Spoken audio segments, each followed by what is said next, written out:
Hey everybody, how you doing? I'm back for another installment of my lectures, and here we are. Hope you're doing okay. Let me talk about a couple things first of all before we get moving. I wanted to record this today. You guys are gonna have a while to get through this because next week's spring break. I'm giving you till Tuesday to go on discussions in our Canvas, add three things you thought were interesting, and then there is an article with a response I'd like you to take a look at for me as well. Let me say I was really impressed with chapter 20 discussions. I want to talk about a couple things that people had pointed to. I didn't have time to comment on a lot of people's because it's been busy with terms and stuff, but term grades. But nice work. I will say this: one of the biggest conversations out there was, you know, was this positive for the Filipinos? Was it negative? What's it mean when you bring progress? And these are tough questions that I don't think anybody has a perfect answer for. There's no doubt about it that American imperialism and European imperialism did bring a lot of things that benefit the country. But overall, most historians are like, this is pretty messed up, what happened. But, you're free, as you know this, to think and write whatever you think about it for sure. Um, your grades, I'm going to put them in. It'll be final probably tomorrow or Sunday. So take a look at them. If you have a question, I tried to be as nice as I can, help you out. I put in some legwork. But, take a look at it and see if you got a question for me. Email me and we'll talk about that. Okay. So today we're going to talk about the progressive era. And it's a really interesting sort of time period. It's the turn of the century, 1900, 1917, as you can see from the PowerPoint. And we're going to cover what exactly this is about and what happens. So I need y'all to pay attention, stick with me. Of course, pause it when you need to. This might be even a little longer one. I'm not sure how long it's going to take me, but it's going to take me a few minutes. So, take a break when you need to, but make sure you're taking good notes for me. Remember, we're not too far away from a quiz. We're not too far away from a test either. So just like you're in my class, I'm expecting you to remember stuff. Now, the one thing that's nice is you can come back and listen to me multiple times. So maybe you're not writing down as much. But, it's up to you. But I'm just telling you, make sure you're ready and keep those discussions going. Keep commenting. I love chapter 20. The fact that people were saying, well, I agree with this comment, but I didn't agree with this one. And don't be afraid to push back against people where you stand. Okay, a couple things I got shouted out at right now. One person said, how come not in my pajamas? I'm not in my pajamas, but I am in my bed because that's the way I roll. I put on my wolf hat, which is pretty sick. I'm going to wear it backwards. And I had a couple students, actually more than one, that said, do you know what you need to do is yell at us for being on your phones. So I'm going to periodically tell you to get off your freaking phones. Just to make it feel like we're back in the classroom, because it doesn't look like we're going back in anytime soon. Okay, you're tired. Let me talk about that. So let's get right to the history stuff. Oh shoot, I was gonna get something. Maybe I'll pause it real quick. Oh, I know what I'll do. All right. We're good. Let's just get started. Okay, so today we're going to try to define what do I mean by the progressive era. Okay. Oh, there it is, baby. Progressive era. What is it? What are we looking at? And what is progressivism, right? What are we talking about when we're looking at this idea? So I thought the most important thing to understand what and who the progressives are, this will get us going right here. It all starts and stems from child labor. That's where people start to really push back. And we'll talk about this over and over again, but the progressive era is a response to the Gilded Age.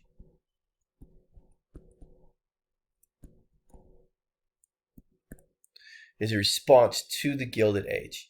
And one thing you got to get, everybody, is you're never going to really understand who the progressives are and what they stand for, the good and bad that they do, if you don't understand that they're responding to what they saw was the corruption, which we had talked about 2 lectures ago about the Gilded Age. And that includes things such as no worker support. You guys read about the labor unions, labor strikes, no hourly wages, or no minimum wage. I'm trying to say there, and no worker protection, and the president sitting back doing nothing. So these are kind of responding to that. So keep that in mind. But child labor, right? That's what's sort of like, once this becomes obvious that we're doing this, it really causes people to panic and to say we got to do something different in America. Well, it really starts with this guy right here. This is Lewis Hine. And Lewis Hine, and I'm going to show you a little clip about him, is a very important photographer. And he will, in so many ways, spark the progressive movement. So what I thought we would do here is watch a little clip about Hine.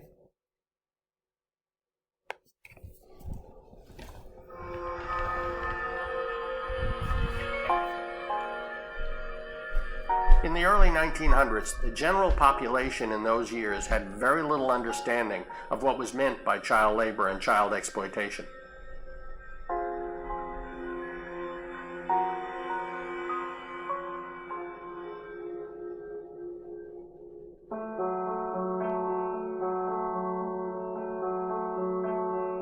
The kinds of jobs you would find children working in ranged from the mines, the factories, the cotton mills, to working out on the streets selling newspapers.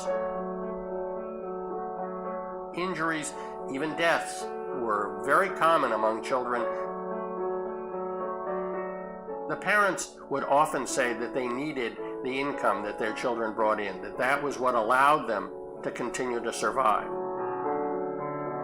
A number of parents were advocates for child labor, and their children thought that that was the way life was. One of the first things the National Child Labor Committee did was to hire a photographer. They hired Lewis Hine, who was then their photographer for the next 2 decades. They sent him around the country to identify, find, and photograph children in exploitative situations.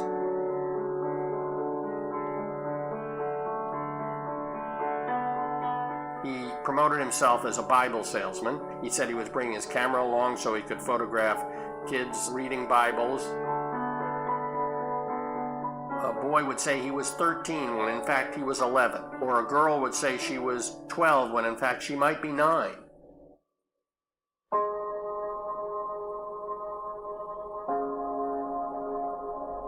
The photograph is of a young girl, 10 or 11 years old. Her name was Sadie Pfeiffer, at a cotton mill in Lancaster, South Carolina. She's standing in front of a large loom on a long hallway, staring at and working hard on the job of selecting the quality products. She's probably worked most of the night. It's nearing the end of her shift. She stands there, iconic, as a representative of hundreds of other girls who are being treated just like her and who have no choice. That photograph raised the consciousness immediately. You see that photograph and you cannot look away from it. It doesn't say America.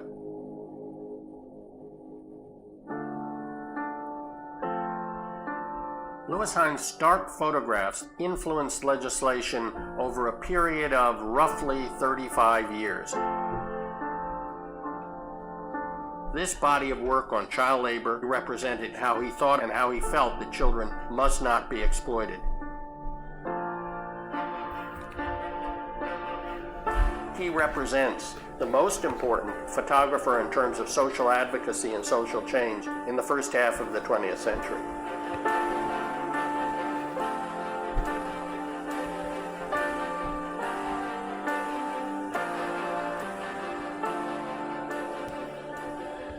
Okay. So getting a little taste of what Hein does, right? He's taking all these pictures. He's going around.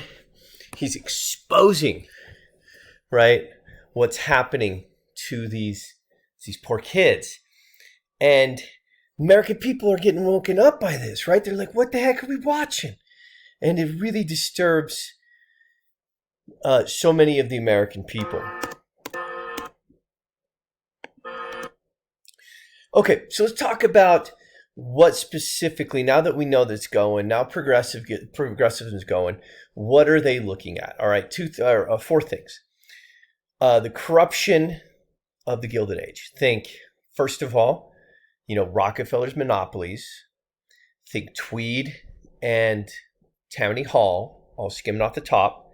Think about, the idea of presidents and politicians working with businessmen, and the people are left behind. Okay, so that's the first part.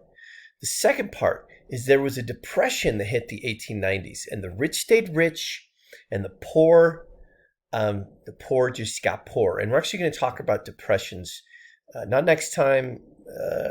It'll be a few minutes when we get there, 2 or 3 times from now when I cover the Great Depression, and we're going to actually talk about what depressions are and where they come from and so forth.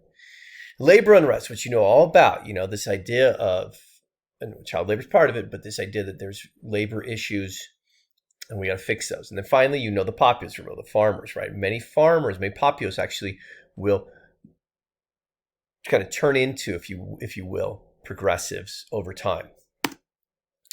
So there's 3 basic themes that when we look at the progressive movement, they're angry. That's a big one. They're angry over capitalism and urban growth.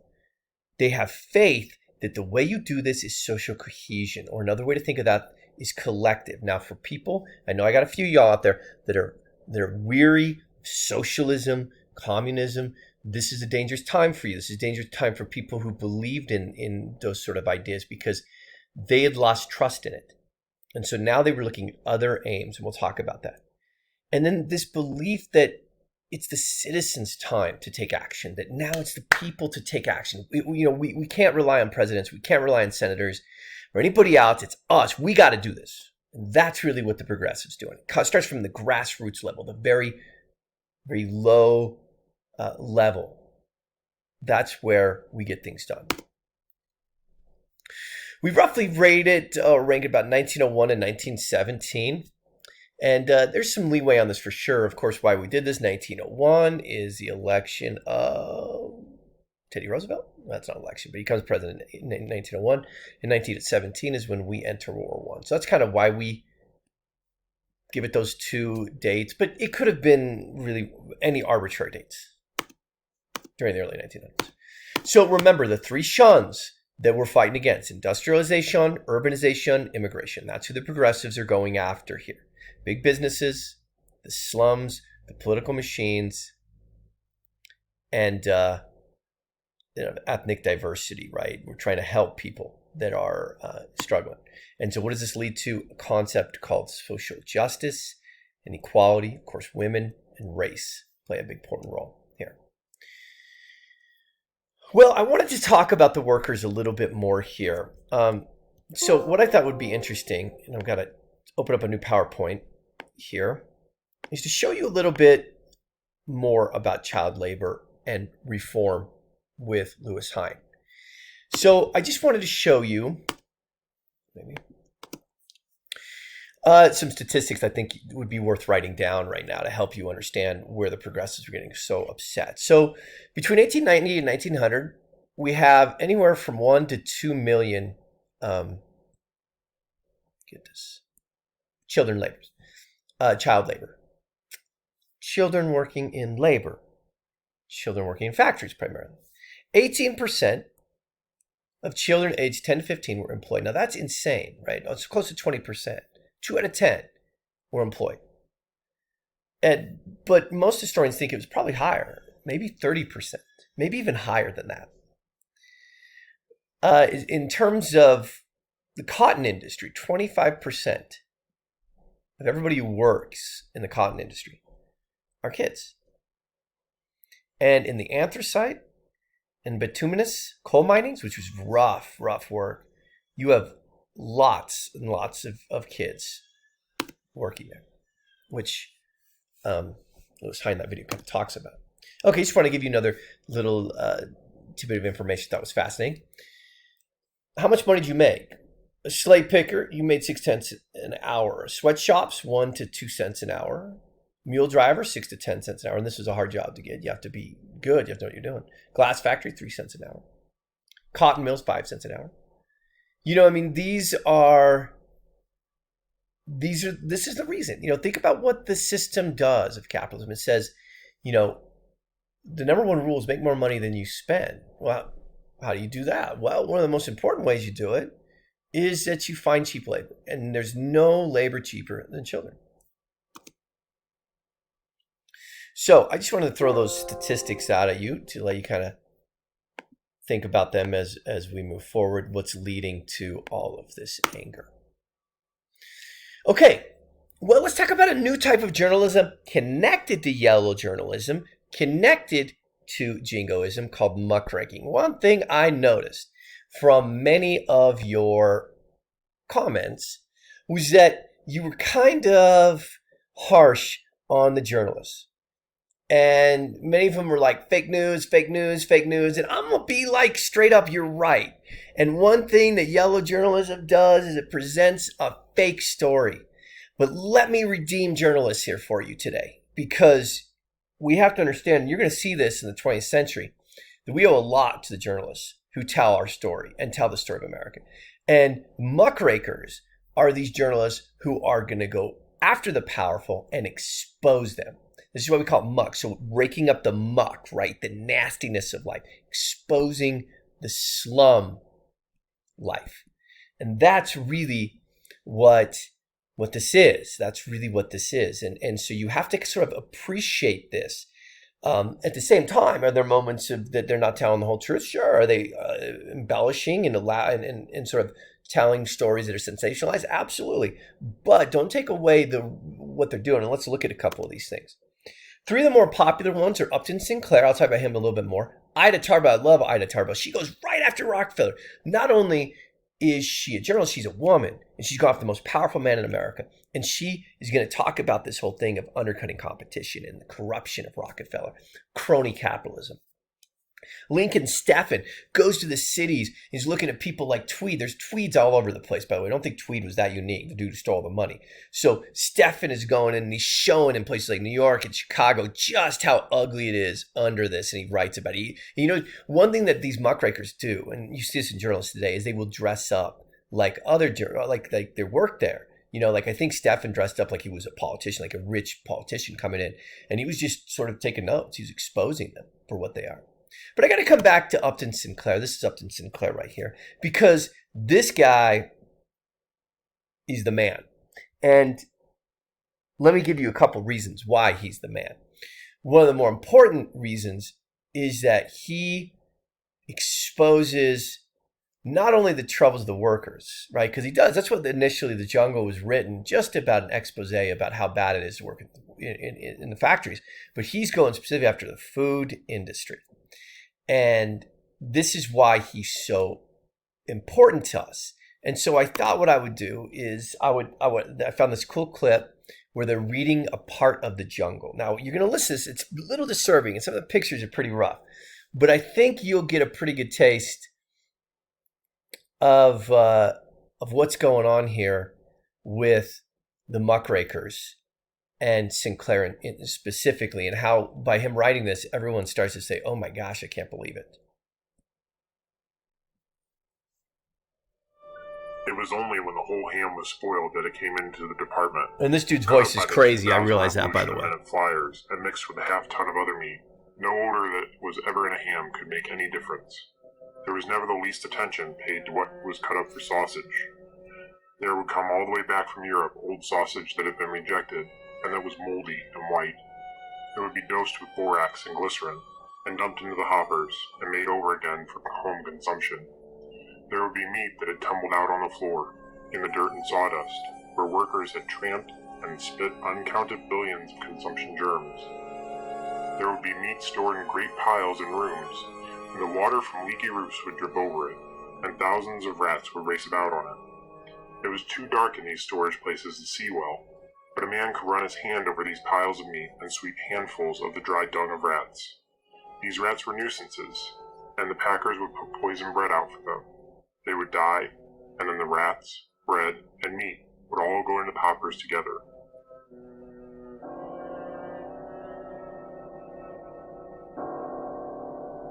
It's pretty nasty. I don't know why he's staying on that rat so long. This is no fairy story and no joke.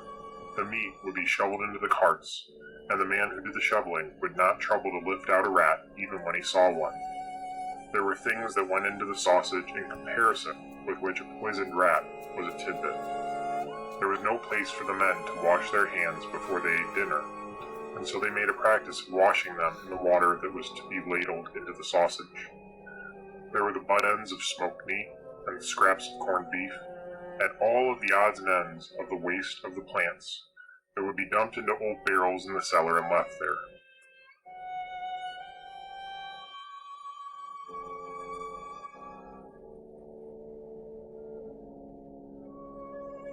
Under the system of rigid economy which the packers enforced, there were some jobs that had paid only to do once in a long time, and among these was the cleaning of the waste barrels.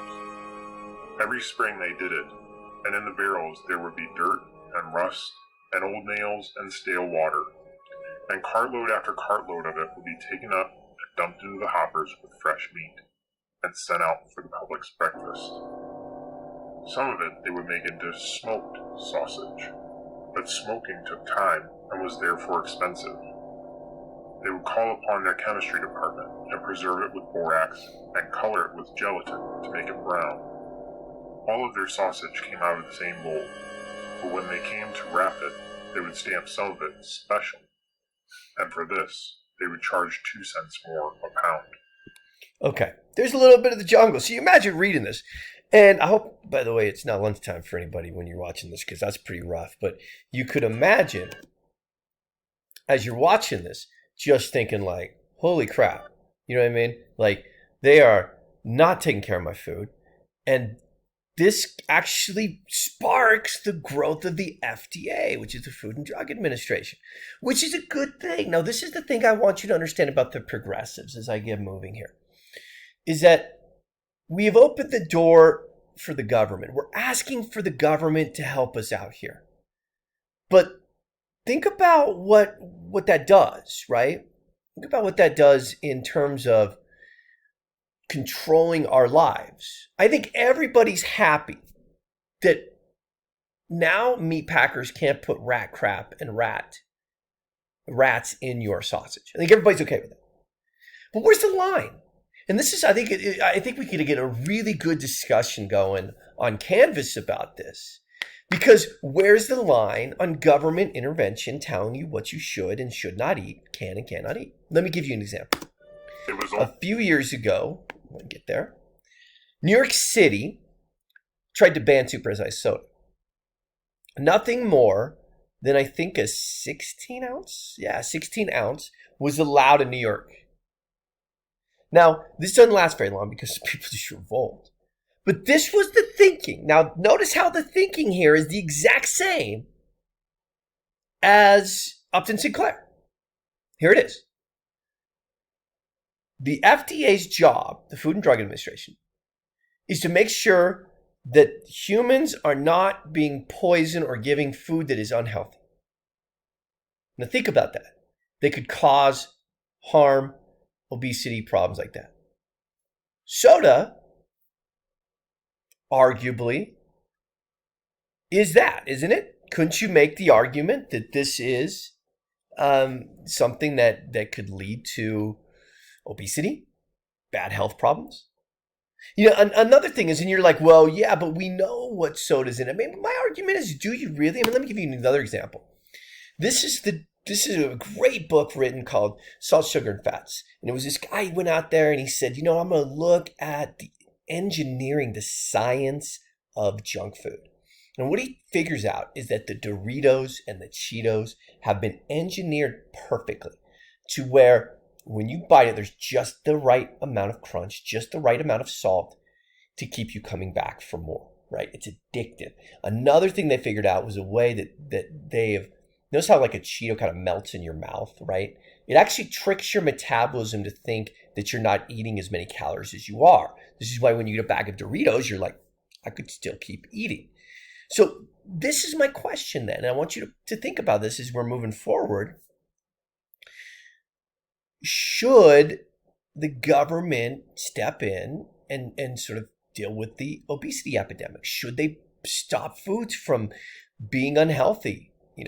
Should they limit the amount of foods that we can have? Or the other side is, this is too much. This is too far. This is the government telling us what we can and can't eat. I don't want that. But you see how this debate back in 1903, 1904, when the progressives are getting going, this is not a big deal. They know, okay, we just don't want rats in our sausage. But as things get bigger and they expand and they evolve like the government, all of a sudden this becomes more complicated. So think about that, and that could very well be one of your discussion topics coming up. Okay, so let's sort of talk quickly what they're trying to do here. All right. So first is they're going to get democracy. They're going to take the power from the corporations, put it to the people. The second thing is we're going to regulate those corporations. We're going to regulate those monopolies. We're going after Rockefeller. We're going after Carnegie.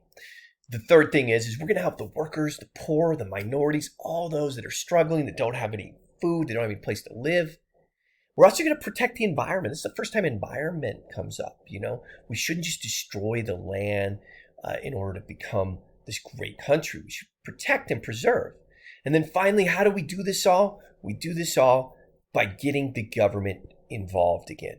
Laws, programs, regulations. That's how we're going to accomplish this. Okay, let me give you this idea of pragmatism. Everybody write this down. To be pragmatic in our approach. And this is what they're saying. We're saying we're going to use philosophy, we're going to use education, we're going to use industry. All right? And we're going to find out how we can apply progressive ideas to help people understand the importance of sort of equality. We're going to use education as a way to say everybody should, this is why you all have to go to school. John Dewey was a big fan of this, that we're going to make education democratic. Everybody goes to school now. And industry, we're going to make sure we fix industry so it's not controlled by just the elite. So you could see here this idea of pragmatism. It's using logic to try to figure out how we can do it, not money, not economics. Like this guy, for example, was sort of the king of it. Robert La Follette was Wisconsin governor, and he regulates the crap out of railroads for farmers. He limits how much Rockefeller can come into Wisconsin. He puts the 17th Amendment in there, which is direct election by the people. And he becomes the champion of the progressives. He shows you that, hey, it's not working at the federal. The president doesn't do anything. So I'm going to do this at the state level. That's where part of this gets done.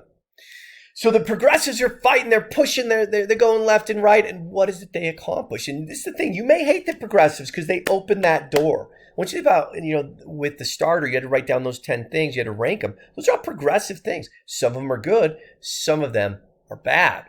But I want you to think about this idea of what they do. I think, everyone has to acknowledge this is pretty cool.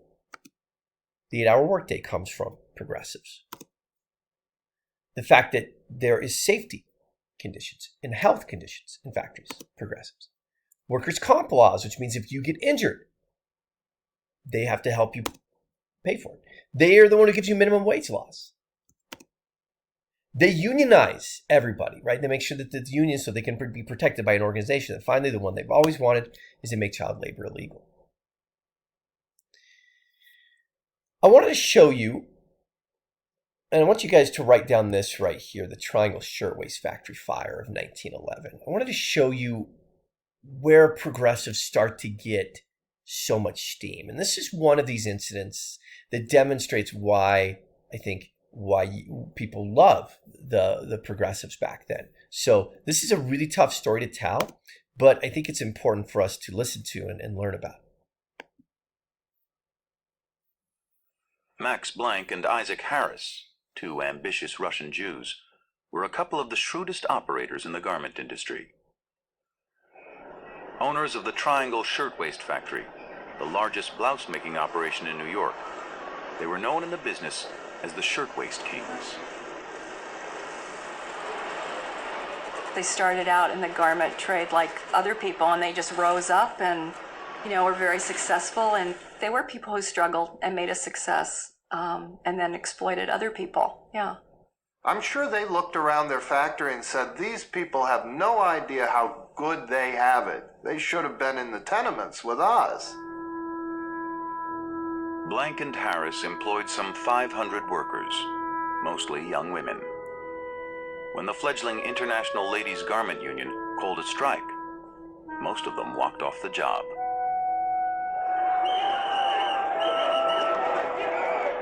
Thousands of other women joined them, demanding their rights as they never could have in the old country. They were becoming Americans. The women spent months on the picket lines before the union and the factory owners struck a deal, and the strikers went back to work.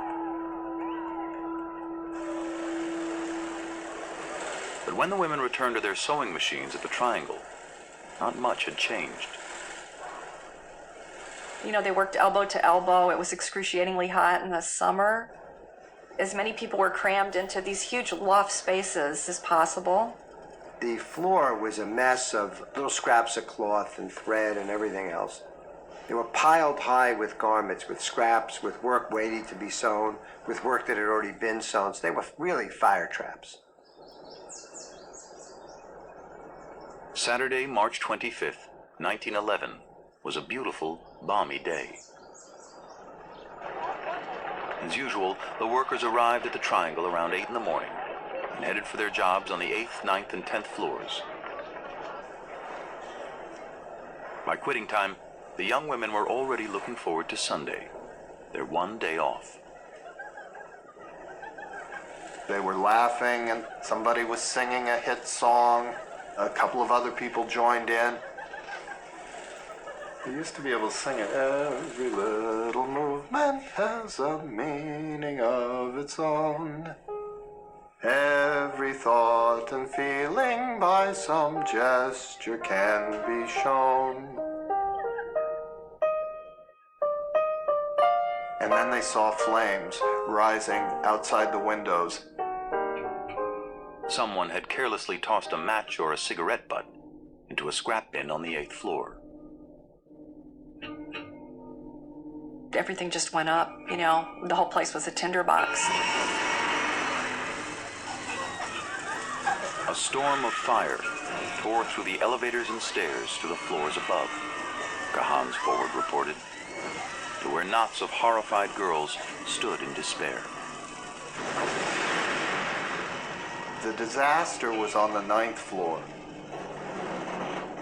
The fire escape was not designed for hundreds of panicked people. It tore away from the wall, and 24 people were spilled to their deaths.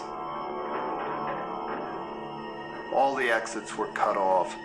The door was locked, as it was every day at closing time. They would keep them locked, I think, to keep union agitators from getting in and to keep workers from leaving with possibly a scrap of material or maybe leaving before closing time.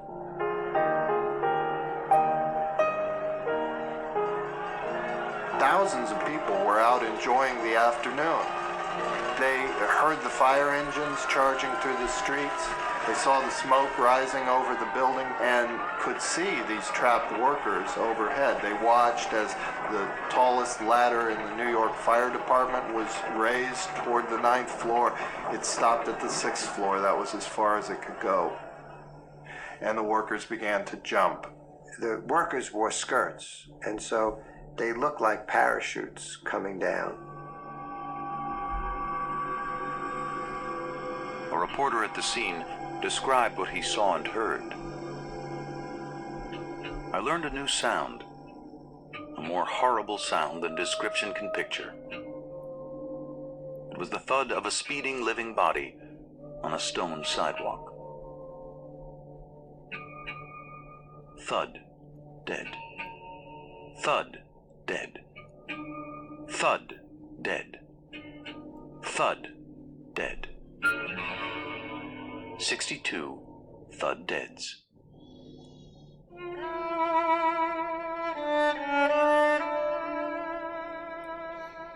146 workers were dead.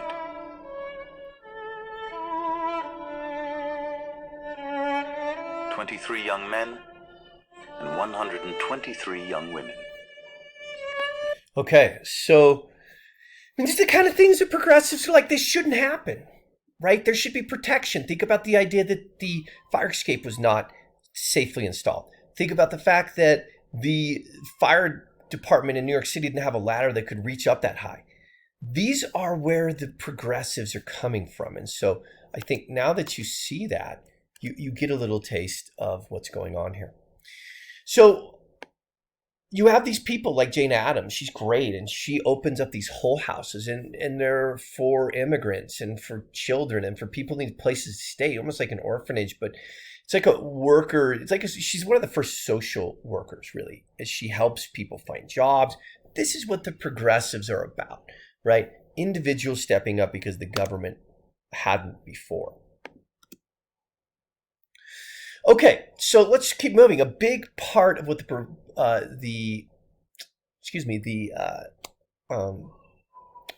progressives wanted to get passed was prohibition and the 18th Amendment. They wanted to get rid of alcohol. They saw this as a problem, leading to issues with the rich, and so they passed the Volstead Act. And I'm going to show you just a little clip about that.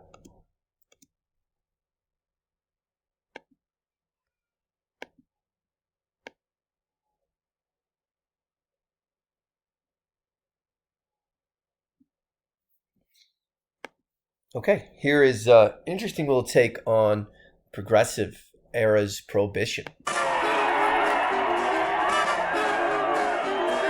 a stupid idea it was that people actually thought you could get away with this. That you could actually ban alcohol, completely eliminate its usage in American society. It's a preposterous idea. Virtually every part of the Constitution is about expanding human freedom, except prohibition, in which... And I want you to write that down. I love that line. That prohibition is the only amendment which seems to stop human freedom. It prevents it. Every other amendment, think about it, is all about this is what you can do. The government can't stop you. But the 18th Amendment saying, no, this is what you can't do. And the government's not going to let you. And that's progressives, right? Progressives think the government should be involved more in your life. Human freedom was being limited. Then we get in trouble. It was a struggle between small towns and big cities. And that's a big thing to understand here, is that the big cities still kept these alcohol, still kept their alcohol, still kept their bars. It was harder to get to, called speakeasies. We'll talk about that. But rural countries, they just didn't have any alcohol left. They didn't drink anymore. The wets and the dries, with the whole country caught in the middle. It's not that sin is so terrible, it's that sin is very attractive. And that's why we're always tempted to do it. So what you need then is to help people. And if necessary, sometimes you have to make sin illegal. What it would mean in practice was going to have to be worked out through the legal system. Because to pass a law in the real world means nothing. To enforce the law means everything. And I think that is the key. And we're still dealing with that today, right? You could pass a law for anything. But to enforce it, that becomes really the challenge. Drank to show that you were a man, but you get drunk and all of a sudden you can't provide for your family, you can't do your job. It was a time when women found their voice and helped to change the nation. The women gather in front of a saloon and they start praying. And the movement takes off like wildfire. And our greatest heroes were also our greatest criminals. You cannot legislate morality. In legislating and attempting to legislate morality, you create opportunities for people who do not follow the law. Some call it bootlegging, some call it racketeering. I call it a business. That was Al Capone, though. Isn't that great? I don't know if you caught that quote. Some people call it bootlegging, some people call it racketeering. I call it business. I'll get back to Al Capone in a few Fueled the minutes. Jazz Age and made the 20s roar. It was the beginning of the time when boys and girls slept together. There was quite a lot of that going on, which astounded me from my innocent background. Discover the true story of America. Okay, so let's look at Prohibition now. Okay, so from 1920 to 1933, alcohol is banned in America. The distribution and the production is banned. Now, an individual will talk about people try to get away from this. The thing about the Volstead Act, which is what it was called, is it gave people 1 year to get rid of all their alcohol. Well, bars didn't get rid of their alcohol. They stockpiled it. And then they had these specific places that they would go to hide it for people that could pay for it. We'll talk about that in just a second. So this has a lot to do with the idea of drinking is sinful. Drinking leads to problems with public health. It leads to child abuse and accidents on the job. Reform. So think about this idea of reforming, right? You're reforming the workplace. You're making it easier and better for a worker. Well, part of that for them, Prohibition, was let's take this alcohol away. That's a problem for the worker. Now, some people it was helped them. So the Volstead Act comes out, and 26 states, of these rural states, had already said, now we're not drinking alcohol anyways. So now 18th Amendment makes it nationwide. The problem, of course, is people, just as the clip was telling you, people are going to find their alcohol when they want to find their alcohol. And this is the issue with Prohibition, right? And so there was always these passwords, so a lot of these bars would, and even, I love this story of Budweiser. Budweiser, the big beer maker, now starts making ice cream. And this is actually the development of many of your soft drinks. A lot of your root beers, Dr. Peppers, these are sort of when they take off. But what would happen is you'd walk into a place that was a bar before, and now it's a soft drink store. And you would have a specific code word, you know what I mean? And that code word means I got some money and I know I'm in the inn. And they'd open up the back and there was any kind of drink you'd ever want. Now that's what happens in the cities, but in the countries, people still wanted to drink. This is where moonshine gets real big. But even then, people are dangerous with their alcohol. Some people actually make what we call bathtub gin, where they're throwing all kinds of things, rubbing alcohol, whatever, in a bathtub, mix it all together. One person goes blind by it. Many people die because they poison themselves. This is how important alcohol is to America this time. Now, there is no FBI at this time. So you've got to find somebody to sort of watch this, to do it. And who do they pick? They pick the Treasury Department. I think it's kind of fascinating. And these guys will be in charge of getting rid of them. We don't know how much, but millions and millions of gallons of alcohol will be poured in the streets, in gutters, in the ocean. And, we just get ideas for getting rid of it all. Look at that picture. Isn't that crazy? Okay, so what happens? Well, actually, it goes down the first year after they do it, a couple years into it. 1921, alcoholism went down. But then it just shot right back up because people figured out how to get it. Now, of course, this could lead to a very important discussion, another one, about marijuana today, right? Should we legalize it? Should we legalize it? One of the big arguments about this, legalizing or making something illegal, was that, you legalize it, it won't be so many criminals out there. So this, when you ban something, when you make the government, when you push the government to do something this big, there's going to be consequences that comes about.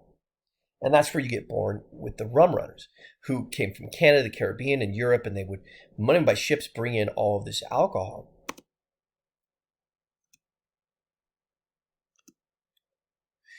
The rich always found a way to get to drink. What's amazing is all these politicians passed the bill. All of these senators, all these presidents, they drunk.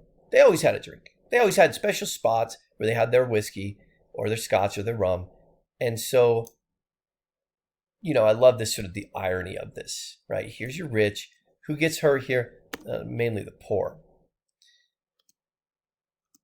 What's some of these pictures? This is why they call it bootleg, by the way, because you throw the alcohol in your boot. And I'll give you that. Of course. So what comes about us? Well, organized crime is a big one. And Al Capone will benefit big time off of this. He becomes one of the larger gangsters. I think he's part of the South Side, if I remember right. South Side gang, and in Chicago, and he's going to make, we estimate, up to $60 million off bootlegging. So now, what is this the birth of in America, right? It's the birth of gangs. Another conversation we could definitely jump into. A lot of people think gangs are thinking Compton or Harlem. No, the first gang started in Chicago. They started in the Prohibition era. And you had these people, and the organized crime here became a problem, y'all, as millions of dollars of money was used this way. And what's that lead to? Of course, violence. And this is the St. Valentine's Day on February 14th, 1929. And this is where 7 people of the North Side gang, led by George Bugs Moran, was lined up against a wall. And the one and only Al Capone's South Side gang just execute style killed them all right then and there over lots of conversations about what we do with money and whose land is or whose area is whose. So this was the birth of some of these these ideas of mobsters coming out of here. So now who really owns the city? This is the problem with the progressives. And I want you to think about the hypocrisy and really the irony of this. You replace Tweed with Capone. Both of them are corruption. Who's better? Who's worse? So, think about that in terms of what happened here. Okay. So we talked about this before. What does this mean if you're a progressive? Well, it means you're interested in socialism. You're interested in bringing about some way to increase community, what we'd call communalism, the idea of working together. And Eugene Debs gets 125,000 people to sign with the Socialism Department. He's saying we're going to get rid of capitalism, Socialist Party. And the IWW, or the Wobblies, was just like, socialism is going to be better for the workers. Think what Marx was saying, right? Overthrow the rich, let the workers have work together on this. That's the idea of socialism. So we want to show you the system that we are under and is in jeopardy in some ways. The socialists are finding a way in through the progressives. And so it's a good way to look at that, right? You have the progressives who aren't necessarily socialists. They just want change. But the socialists, they find a way to sort of to get in the donut hole, if you will, so they can be part of the system. Okay, the last of your Gilded Age presidents, William McKinley, will be assassinated on September 6th, 1901. The president who comes after him is one of my favorite and one that is considered the true progressive president, and that is Teddy Roosevelt himself, TR.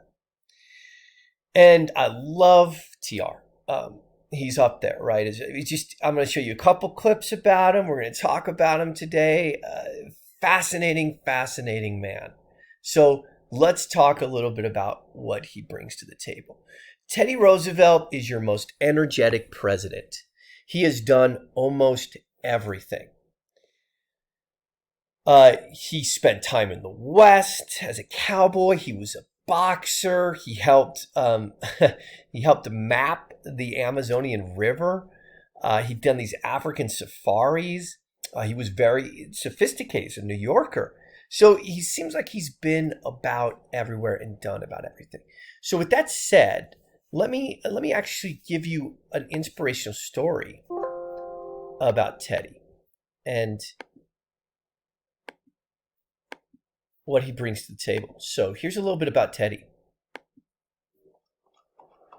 On October 27, 1858, Theodore Roosevelt was born at his family's Manhattan townhouse on 20th Street.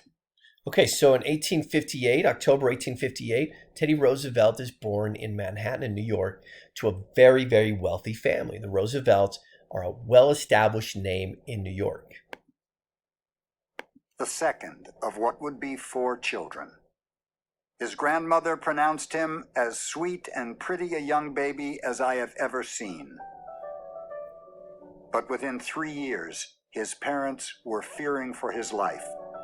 He suffered frequent colds, fevers, headaches, cramps, and he often gasped for breath. This little boy was ill virtually from the time he was aware he even existed, and he was very ill with asthma. It's as close to feeling that you're being strangled to death as is possible. And with an acute asthmatic, you are being strangled to death. And with a child, of course, it is utterly terrifying. You know, some of you might suffer from asthma and you can kind of relate to this. You know, I don't, but I've often heard the analogy that it's sort of like if you have a straw and you need to breathe, you're out of breath and you're trying to breathe out of a straw, trying to get as much air out of it, but you just can't get air there. And that was Teddy's problem as a little kid. He was very sickly. He heard his parents say, when they didn't think he could hear, that he wasn't expected to live very long. He also was a spare, spindly little fellow and full of fear. He was afraid to go out of the house without his younger brother, Elliot, accompanying him. And he's constantly trying to cope with fear, cope with his inner terror. Which is amazing because he's going to become our most fearless president. And so I think that, he's got an inspirational story. It's about him overcoming. So you got to love about Teddy. I was a sickly, delicate boy, suffered much from asthma, and frequently had to be taken away on trips to find a place where I could breathe. One of my memories is of my father walking up and down the room with me in his arms at night when I was a very small person. His father would always be his hero. My father combined strength and courage with gentleness, tenderness, and great unselfishness. No one whom I have ever met approached his combination of enjoyment of life and performance of duty. Theodore Roosevelt Sr.'s inherited fortune permitted him to indulge his whims, ensuring he had a yellow Sophronia rose for his buttonhole each morning, driving one of New York's fastest four-in-hands through Central Park, leading family excursions to Europe and the Middle East. But he also had what he called a troublesome conscience and used his income to become something new in New York, a serious philanthropist who gave half his time each week to one or another of a dozen charitable organizations, including the Children's Aid Society and the Newsboys Lodging House. So a lot of this is important to understand because Teddy becomes this very important, very active man. And a lot of it is because of his upbringing. So he's taken all across the world. He's fascinated by what he's seeing across the world as his dad takes him on these trips. So he wants to do this when he's older. His dad's very into charity, into helping the poor. And Teddy does it, although he does it in a different way than his father, but very influential. Metropolitan Museum of Art and the brand new American Museum of Natural History. His children called him Greatheart, without a hint of irony. My mother, Martha Bullock, Theodore recalled, was a sweet, gracious, beautiful Southern woman, entirely unreconstructed to the day of her death. Her family called her Mitty. She was reputedly the most beautiful woman in New York of her day. Now, the assumption, alas, by too many people, then and since, has been that because she was beautiful and Southern, she wasn't very bright. Mitty was very bright and very funny and very charming, well-read, mercurial in personality. Her son Theodore was much more like her than he was his father, the one he idolized and wanted to be like. His mother had grown up on a Georgia plantation surrounded by slaves, and she filled her delicate son's imagination with family tales of duels and chivalry and daring do. It was from the heroes of my favorite stories, from hearing of the feats performed by Southern forefathers and from kinsfolk, and from knowing my father, that I felt great admiration for men who were fearless. And I had a great desire to be like them. Think Spanish-American War, right? Mitty Roosevelt was so devoted to her Southern family that when the Civil War began, she begged her 29-year-old husband not to join the Union Army because she could not bear to have him take up arms against her homeland. And he reluctantly gave in. The father decided to pay for a substitute in the Civil War, which was a very common thing to have done among people who could afford it. Poor people were being drafted, rich people could buy their way out. The father bought his way out, and the father regretted it all of his life. It was the wrong thing to have done. And Theodore felt it was the only time, the only action that his father ever took that was not heroic.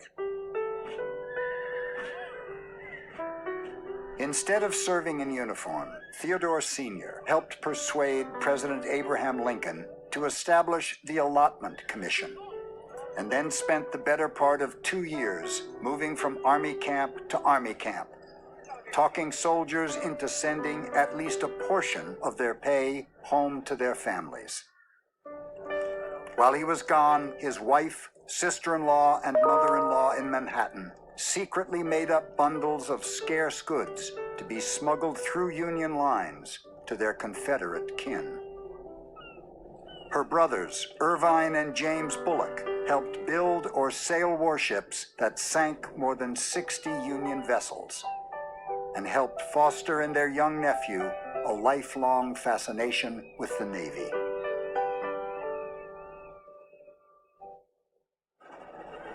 On April 25th, 1865, 16 days after the end of the Civil War, as Abraham Lincoln's funeral procession moved uptown, 6-year-old Theodore and his 5-year-old brother Elliot watched from the window of their grandfather's mansion at Broadway and 14th Street.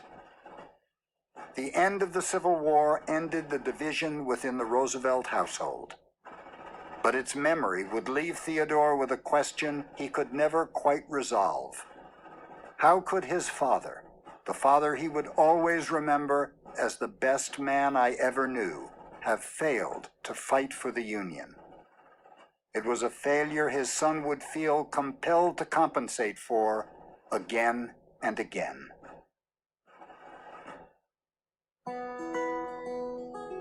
My triumphs consisted in such things as bringing home and raising, by the aid of milk and a syringe, a family of very young gray squirrels, in fruitlessly endeavoring to tame an excessively unamiable woodchuck, and in making friends with a gentle, pretty, trustful, white-footed mouse, which reared her family in an empty flower pot.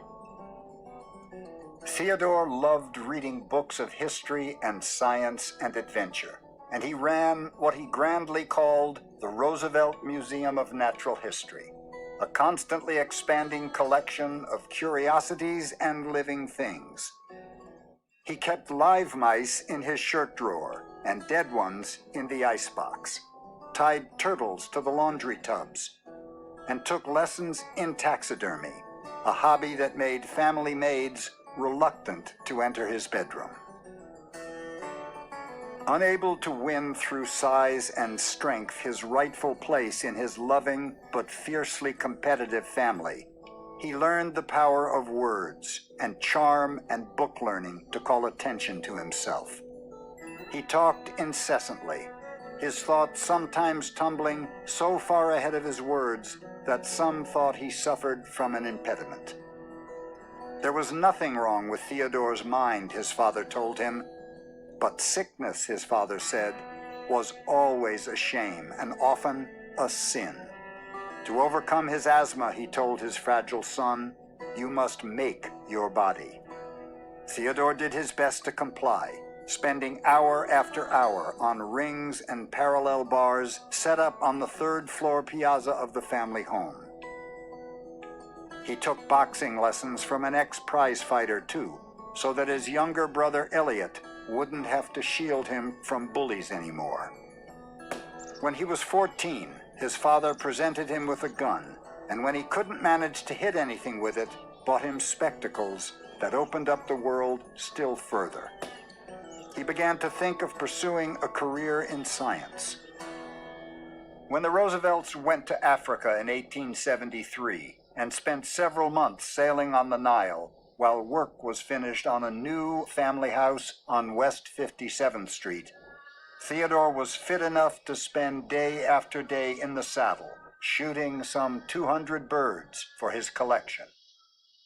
He would never fully conquer asthma, but his struggle against it reinforced his belief that life itself was an ongoing battle. And that's okay. I know that's kind of a long video, but I wanted you to get to know him because he's so important to me. So he's got this amazing life growing up, right? And he spends this time as a sick kid, but then he overcomes it, right? And he does his physical exercises, and he's very intelligent. So he spends all this time reading. He goes to Harvard, right, and becomes a boxer there, and is about ready to go into politics. But something important happens. I want you guys to note that his mom and his wife die on the same day. And this completely shatters his world. He has a little daughter, and he kind of breaks. He gives his daughter to his sister to watch him, and he goes out west to the Dakotas and cowboys up and becomes this North Dakota cowboy, and spends his life out there on the frontier trying to understand the Westerner, because he'd spent his whole life in this New York mansion with all the luxuries. And so he goes to the West and he sees what life's like there. And this is why I think people loved him, because he could relate to almost any kind of person because of that. Well, as he gets into politics, he first starts as governor of New York, and then eventually becomes his vice president. Nobody really wanted him to be president because they thought he was too wild, too dangerous. But when McKinley dies, he becomes president, and he takes on this progressive crusade. He believes now in, sort of like his father, helping people that can't help themselves. And so he spends all this time working on that. Here's a clip to show you what a day was like, really quickly, for Roosevelt in the White House. Of rather abdominal contour, with eyes heavily spectacled, could have so much an Start that over, sorry. air of magic and wild romance about him. I don't know what's going on here, sorry. Could give one so...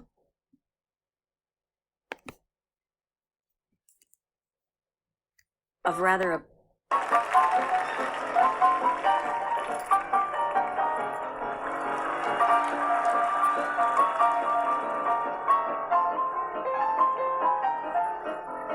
I wonder how a man so thick-set, of rather abdominal contour, with eyes heavily spectacled, could have so much an air of magic and wild romance about him, could give one so stirring an impression of adventure and chivalry.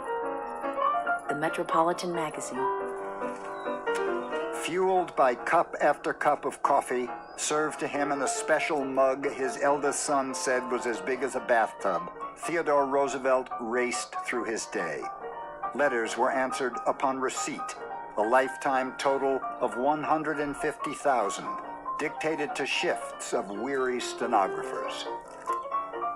Jefferson wrote 22,000 letters, and we regard him as one of the great correspondents in American history.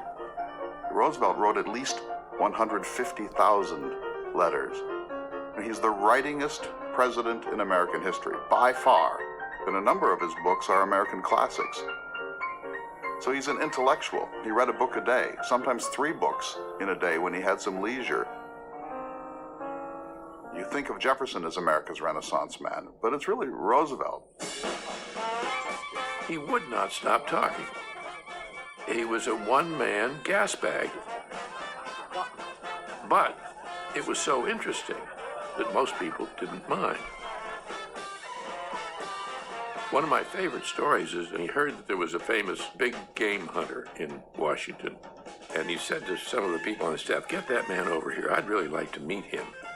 So this big, strapping English fellow was taken into the president's office, and the door was closed, and people outside the office heard this talking going on.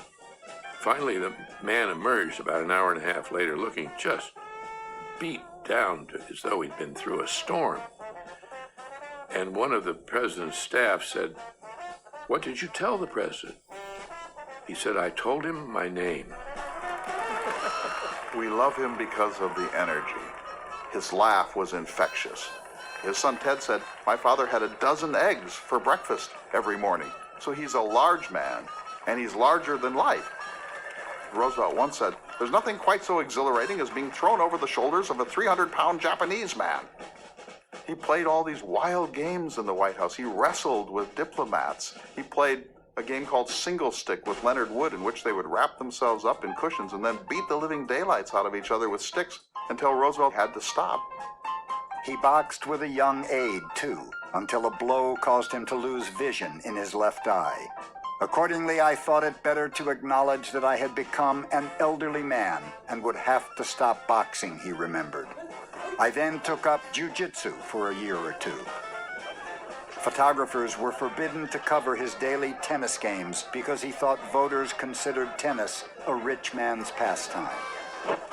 But when a cameraman failed to capture his horse jumping over an obstacle, he was more than happy to make the jump again.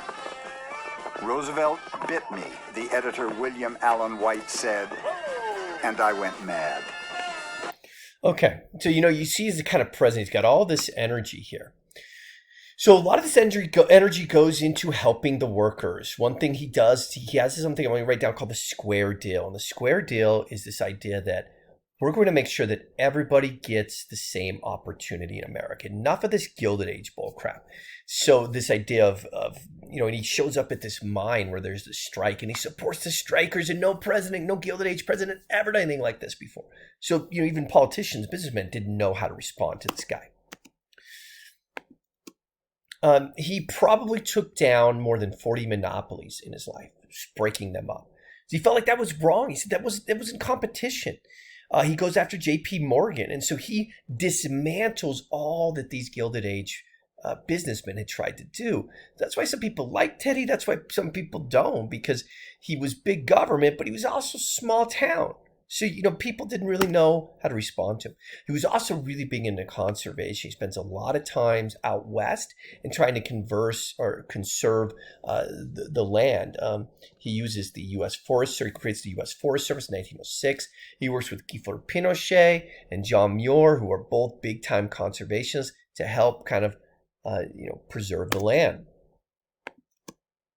And look at all the national parks that get kind of created under his presidency. And not created, I should say, but definitely get started, many of them. And then there was the Panama Canal, right? He creates this canal here. And I was going to show you a clip, but we're running out of time. I'll just quickly tell you about it. So what happened with Panama was that Colombia actually owned Panama. And Colombia would not let us build a canal through their land. So we actually supported Panama to win their independence. It's sound interesting. This is sort of imperialism coming in here, right? And the idea was, okay, so you create this canal now that we've given you independence. So there was some price to pay for us coming in and helping you. Now, this thing was insane, right? 25,000 people died building the Panama Canal. Many of them are from the Caribbean that we bring over to build this thing.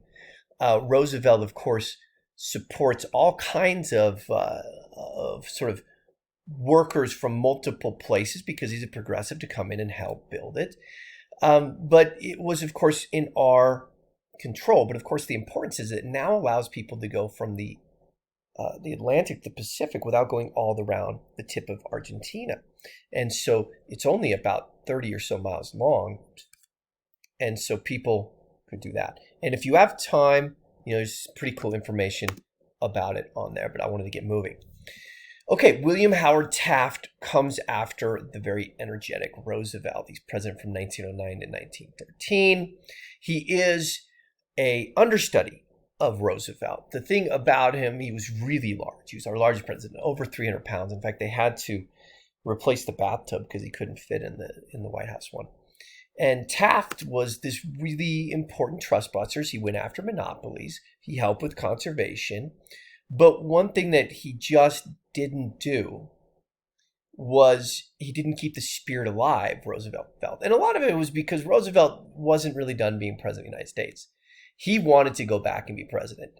And so Roosevelt complained about him. And I think that in a lot of ways it was because he regretted giving up the White House. So in 1912, he decides to run for president again.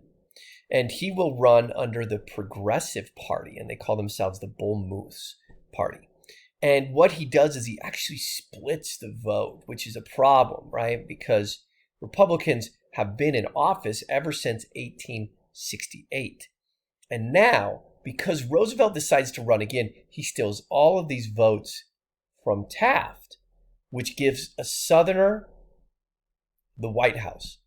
First time we've seen a Southerner White House since Andrew Johnson. We'll talk about Woodrow Wilson. And but that just shows you how popular he was.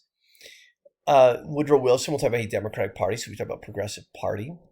Let me just show you one thing that happens to Roosevelt when he's giving a speech during his election. This gives you just such a good idea of what kind of man he was.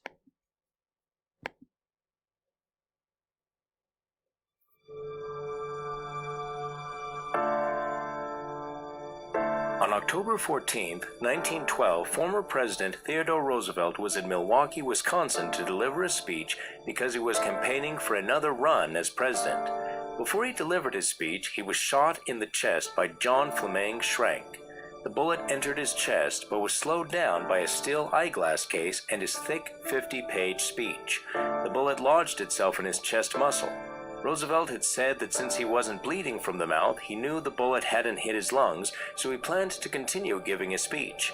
While blood seeped through his shirt, he said, "Ladies and gentlemen, I don't know whether you fully understand that I have just been shot, but it takes more than that to kill a bull moose." It was later determined by doctors that Roosevelt was safer leaving the bullet in his chest muscle than removing it, so he lived the rest of his life with a bullet in his chest. John Fleming Schrank later wrote that he was told by the ghost of President William McKinley in a dream to avenge his death and that he needed to assassinate Roosevelt. Schrank was admitted to the Central State Mental Hospital in Wisconsin, and he lived there until he died of natural causes. I love that Roosevelt keeps going, right? Like, he just keeps speaking. Like, he's like, I got shot. That sucks, but whatever, right? Well, another thing the progressives sort of get going, and I'm almost out of time here, so I know I've got two more things to tell you I'm done, is that they passed the Federal Reserve Act, which I just want to briefly tell you about because it's how your money works.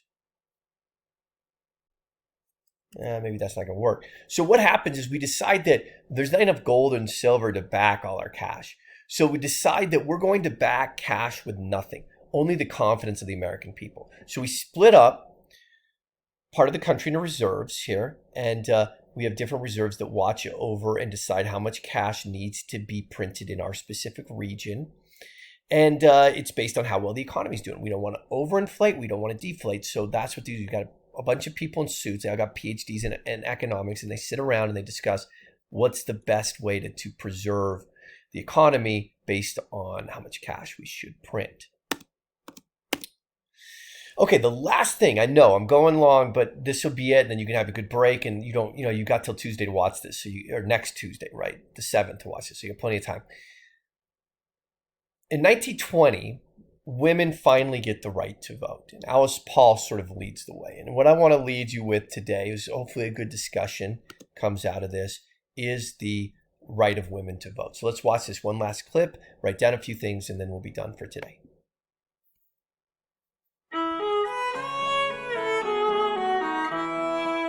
Prior to August 18th, 1920, it was a very different America for women.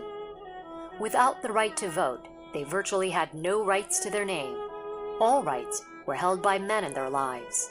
The legal theory is known as coverture. The woman's covered by her father until she marries, by her husband after that.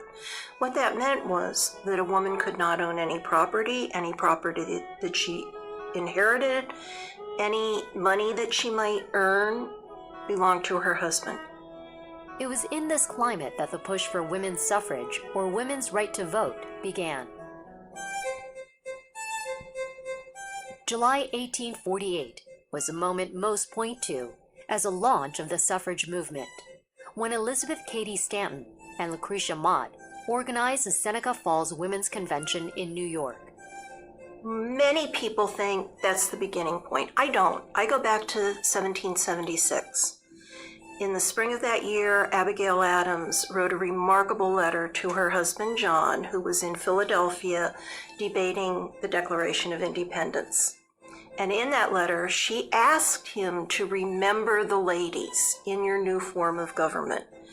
And he responds, "You're just a saucy little thing. We're not even going to think about this," and makes a very patronizing joke out of it. I think that Abigail was just articulating what was already in the air. At least one woman was calling for a voice in government, and that's what a vote is. 72 years after Adams' letter to her husband, America was ripe for change. But just as the suffrage movement was gaining momentum, it suffered a setback with the outbreak of the Civil War in 1861. The suffragists endured, and by 1917, two main factions within the movement had emerged. And that's important. I want you to write this down. You have two factions within the women's rights movement that shows up during the Progressive Era.